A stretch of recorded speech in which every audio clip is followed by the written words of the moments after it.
प्यारे नाशाद समूह जो ही खूबसूरत नज़म। हवा घिमल घणी आहे उठे जा पेर आहिन ताज़ा। हवा घिमल घणी आहे उठे जा पेर आहिन ताज़ा। अंबर अख तुंहिंजी जहिड़ो वारुनि वांगे ककर घाटा। वसाड़ा बि वरिया आहिनि पटन पलटियो पलर आहे। वसाड़ा बि वरिया आहिनि पटन पलटियो पलर आहे। वणन धोता आहिनि मेंढा निज़ारनि में गहर आहे। भटियाणिया रंभी पहुती सुणन में था अचन तरनम। भटियाणिया रंभी पहुती सुणन में था अचन तरनम। जीजू झूमी झूमी पहुती सांगा सारो बणियो सरगम। डुकंदियूं पयूं अचन डेलूं डुकंदियूं पयूं अचन डेलूं पया मोर खेड़ा ठाहिनि। टहूके में ॼण हू भाट जो पिया दूहो ॻाइनि।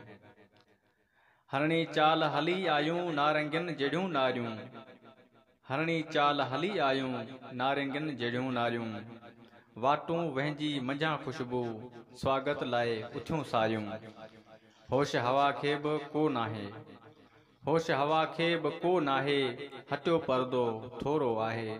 पाणी में लही सूरज लिकी मंज़र ॾिठो आहे। बूंदूं ॼण आहिनि चूड़ियूं थिया पल सभु आहिनि झांझर।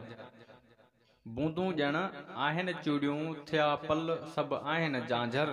ककरी ककरी अची गॾिजी भरी आहे पंहिंजी गाघर। अचें तूं ऐं मिलूं मुर्की अचें तूं ऐं मिलूं मुर्की। समय अहिड़े सदूं जरकियूं वसें तूं ऐं पवें चमकी। खिजूं तुंहिंजूं थियनि खिवणियूं। भिटूं थी ही वजन बैंसर टहक तुंहिंजा थियनि नगमा।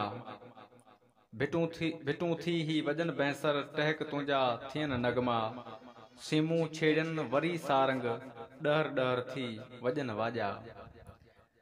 वफ़ा जाके वचन मुर्कन वारी थे उडरी विछोड़ो। वफ़ा जाके वचन मुर्कन वारी थे उडरी विछोड़ो। प्यार जो नओं पनो खोले तारीख़नि खे ॾींहं मोड़ो। आऊं तुंहिंजो थियां ओढो मुंहिंजी थी तूं अच होथल। आऊं तुंहिंजो थियां ओढो मुंहिंजी थी तूं अच होथल। कथाउनि खे करे परते हक़ीक़त जो खणा आंचल।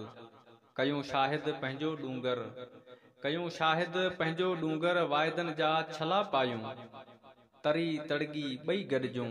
उघाड़प खे वॻा पायूं। कयूं प्रणाम हली हुनखे कयूं प्रणाम हली हुनखे। परियां आहे सुतल सोढो गुल रोहीड़ा खणूं चूंडे। मतां रहिजी को वञे जोधो।